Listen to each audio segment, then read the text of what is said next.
Akhilesh Yadav's surprise entry from the Kannauj Lok Sabha seat is now expected to heat up the Uttar Pradesh elections.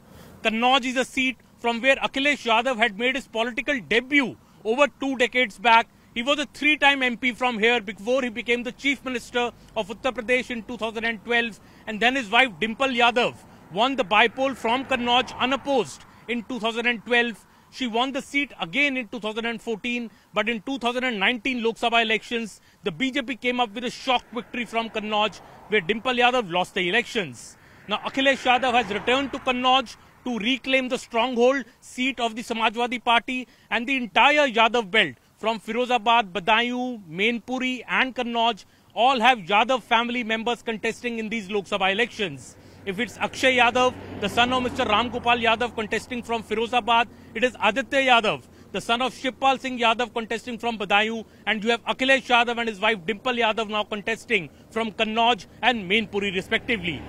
This is expected that the Samajwadi Party is trying to regain its stronghold areas in the Yadav belt in these Lok Sabha elections, and how the BJP now counters this with the charge of Parivarvad, that is the Yadav family only interested in giving tickets to its kith and kin. Akhilesh Yadav's surprise entry after 2 days back, he announced another family relative, Mr. Tej Pratap, to contest from Kannauj, but now Mr. Akhilesh Yadav has taken the plunge himself. This is also under the pressure from his local cadre in Kannauj, which want Akhilesh Yadav to contest from here, so that to show that the Samajwadi Party is extremely serious about these Lok Sabha elections. Interestingly, Mr. Akhilesh Yadav had moved to the State Assembly in 2022 when he contested from the Karhal Assembly seat and won from there. He had surrendered his Azamgarh Lok Sabha seat in the bargain. He wanted to be in the State Assembly to take on Mr. Yogi Adityanath ahead of the 2027 UP Assembly elections, but now there is a change in strategy. Mr. Akhilesh Yadav is returning to the Lok Sabha battle, and the mood in the Samajwadi Party is now upbeat, with Akhilesh Yadav's nomination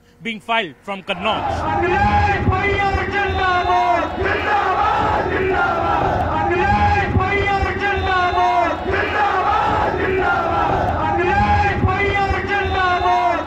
We are in this remote village of Kannauj, and what is the Yadav belt of Uttar Pradesh, and the seats go to polls in phase 3 and 4.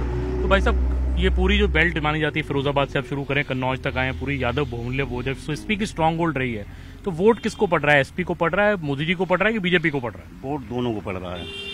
दोनों कौन कौन? सपा और BJP को, दोनों को पड़ रहा है। दोनों को पड़ रहा है। ऐसा क्यों? अब वो मतलब अलग अलग, यादव है तो यादव को देता ही है, वो तो मुलायम सिंह के साथ रहता है जी। ब्राह्मण है तो मतलब भाजपा के साथ रहता है, अन्य जात भाजपा के साथ हो गई। पहले साकेपाल था भाजपा सपा के साथ, अब वो भाजपा के साथ है, तो टक्कर कड़ी है। हाँ। दोनों बराबर है, टक्कर दोनों की, अखिलेश और दोनों की। तो वोट जो है, मैं कई जगह गया, गांव में बात की, तो वोट लोग कहते हैं वोट हमें कैंडिडेट से मतलब नहीं, वोट तो मोदी जी के लिए। वही है, वोट मतलब देश के लिए जा रहा है, देश के लिए मोदी के लिए जा रहा है। जब देश है तो मोदी है, इसलिए वोट मोदी के लिए जा रहा है। क्या कह रहे हैं आप? इसलिए जो यूथ को जो पावर, अभी आपने बयान देखा होगा, नया जो जेपी मॉर्गन के सीईओ हैं उन्होंने भी बयान दिया है, इंडियन द मैन्युफैक्चरिंग कंट्री। आज इंडिया में 1 करोड़ फोन मैन्युफैक्चरिंग होने लगे हैं। आज से 5 साल पहले का आप रिकॉर्ड देखिए तो हम लोग केवल मुश्किल से 1 लाख फोन मैन्युफैक्चरिंग कर पा रहे थे। अभी टाटा और फॉक्सकॉन मिलकर एप्पल का फोन मैन्युफैक्चरिंग कर रहा है। इससे कितना रोजगार मिला है। जो यादव वोटर है, क्या वो भी कुछ बीजेपी की तरफ जा सकता है? आपको लगता है कि नहीं, वो सपा के साथ पक्का है? बिल्कुल जाएगा यादव वोट जाला, क्योंकि अगर हम एसपी समाजवादी पार्टी का कोर वोट बैंक की बात करें तो उनका जो था वो यादव था, मुस्लिम था, तो उन्हें 100% नहीं मिल रहा है जैसे पहले मिलता था। यादव भी 100% नहीं मिल रहा। उन्होंने एक जो अखिलेश जी का बहुत गंदा स्टेटमेंट आया था कि जो राम मंदिर का इनॉग्रेशन जो हुआ था वो एक बीजेपी का प्रोग्राम नहीं, वो बीजेपी का प्रोग्राम नहीं था, वो सनातन का प्रोग्राम था, एक हिंदुत्व का प्रोग्राम था। यादव वोट उन्हें कट रहा है, 20% यादव कट रहा है। मुस्लिम भी उनसे नाराज है, वो नहीं मिल रहा उनको 100%। बीजेपी को भी जा रहा है, क्योंकि बीजेपी ने गवर्नमेंट ने काम किया है, मुस्लिम महिलाओं के लिए काम किया है, ट्रिपल तलाक भी काम किया है, राष्ट्र हित में काम हुए, तो यहाँ पे जो वोट पड़ेगा वो नेशन के लिए पड़ेगा।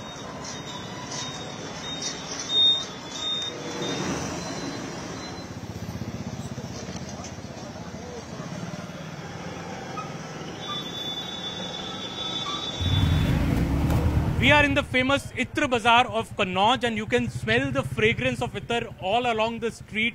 And today is when Akhilesh Yadav has also filed his nomination from Kannauj as a Samajwadi Party candidate. heating up the politics in this city of Kannauj. Let us speak to a few Itra manufacturers and sellers. This city is famous for. तो आज अखिलेश जी ने nomination अपना file किया है, तो उन्होंने बोला कि जो इत्र की सुगंध है वो कन्नौज में मैं वापस ले आऊंगा, जो 5 साल में चली गई थी। नहीं, सुगंध तो कहीं नहीं चली गई थी, लेकिन अखिलेश जी ने काम अच्छा किया था। यहाँ पे जो कन्नौज हमारा विकास हुआ है, शुरुआत अखिलेश जी की हुई है यहाँ से, और बीजेपी ने भी अच्छा काम किया है। बीजेपी अच्छा काम कर रही है। कुछ चीज़ें ऐसी हैं जो कि प्लस पॉइंट बीजेपी का ये है कि थोड़ा सा हम लोगों को फ्रीनेस मिल गई है, उतनी हमारे ऊपर किसी तरह का दबाव नहीं है और ना किसी तरह का डर रह गया है। कन्नौज में यूथ पॉलिटिक्स को कैसे देखता है? जो अपॉर्चुनिटीज़ हैं वो तो काफ़ी अच्छी खुल के आई हैं। तो जो नए नए स्टार्टअप्स हैं, जो लोग इस बिज़नेस से जुड़ना चाहते हैं, वो उसमें अच्छी तरह से कनेक्ट हो पा रहे हैं और इनिशिएट अच्छा हो रहा है उसमें कि वो मतलब कि आगे बढ़ सकते हैं। तो वो काम के लिए अपॉर्चुनिटीज़ तो बेशक बहुत अच्छी मिल रही हैं। कन्नौज की फाइट में अब अखिलेश यादव जी ने पर्चा भर दिया है। आज पाठक जी आपके सांसद रहे हैं 5 साल, क्या लगता है, क्या टफ फाइट रहेगा? क्या फाइट तो बहुत टफ होगा सर, लेकिन मुझे उम्मीद है कि इस बार भी वही रिजल्ट रहेगा जो पिछली बार था। अखिलेश यादव हार जाएंगे आप कह रहे हैं? हाँ, क्यों नहीं, पिछली बार भी वही हारे थे। उनकी वाइफ थी मैदान में, तो वाइफ मैं समझता हूँ अर्धांगिनी होती है सर, पूरी इमेज होती है, सामने लगी होती है।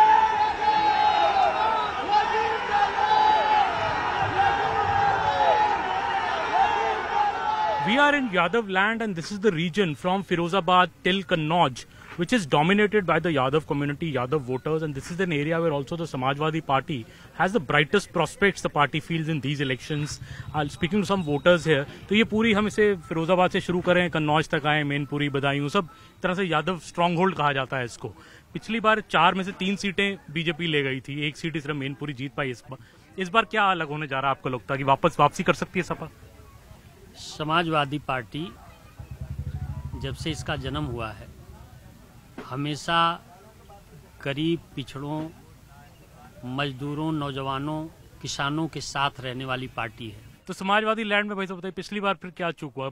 बीजेपी कैसे झंडा गाड़ गया? फिर क्या दिक्कत हुआ पिछली बार? बीएसपी के साथ तो वो भी था, अलायंस भी था, जुमलों में फंस गई।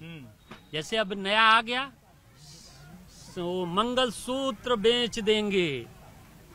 अब बताओ, इतना मैं प्रधानमंत्री जी, आप हमारे आदरणीय हैं, देश का प्रधानमंत्री या मुख्यमंत्री कोई भी हो, किसी पार्टी का, वो आदरणीय होता है, लेकिन आपकी भाषा इस तरह की, आप मंगल सूत्र गरीबों को कह रहे हैं कि ये आपके मंगल सूत्र बेच देंगे। आपको क्या लगता है मंगल सूत्र इतना बड़ा मुद्दा बन गया है इस बार? जी बिल्कुल, बहुत गलत मैसेज है। मैं प्रधानमंत्री जी से कहना चाहूंगी कि क्या आप मंगल सूत्र की कीमत बता सकते हैं? एक मंगलसूत्र को लेके आप मैसेज दे रहे हैं, बहुत गलत मैसेज दे रहे हैं। मैं अपनी महिलाओं को भी आपकी मीडिया द्वारा ये बताना चाहूंगी, मंगलसूत्र की कीमत तो वही बता सकता है जिसका घर परिवार और पत्नी हो। तो इस बार लगता है पूरी फौज, पूरी इस बार टॉप जनरल भेज दी है एसपी ने पूरी लड़ाई में। बहुत अच्छा किया उन्होंने और सारे के सारे जीत के आएंगे। ये समाजवादी का गढ़ है, नेताजी का कर्म भूमि है। यहाँ कम से कम 5 लाख वोटों से मतों से जीत के आएगी समाजवादी। और जो अखिलेश यादव जी ने कन्नौज से लड़ने का फैसला किया, थोड़ा वो भी एक सरप्राइज था काफी लोगों के लिए। सरप्राइज था, बहुत अच्छा था वो। ये तो बीजेपी को उन्होंने फंसा के किया है और बहुत अच्छा संदेश गया है इससे। तो मुझे लगता है आपको कार्यकर्ताओं में थोड़ा जोश बढ़ा है? बहुत तगड़ा जोश आया है। सपा के कैंडिडेट की लड़ाई सीधा मोदी जी से ही लग रही है। हर सीट पर लगता है मोदी जी ही बीजेपी का कैंडिडेट है। फोटो पे देखिए, पोस्टर पे देखिए, तो मोदी जी का चेहरा ही सबसे बड़ा है। बीजेपी में और कोई है ही नहीं मोदी जी के अलावा। सारे लोग बैक कर दिए, केवल मोदी मोदी मोदी। ये फूल का तो प्रचार करना ही रहे अपने चिन्ह का, केवल मोदी।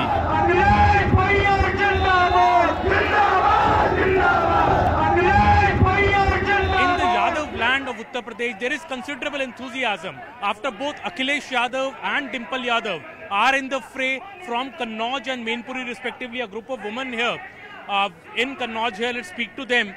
तो इस बार अखिलेश जी लड़ रहे हैं, डिम्पल जी भी लड़ रही हैं, क्या प्रभाव रहेगा?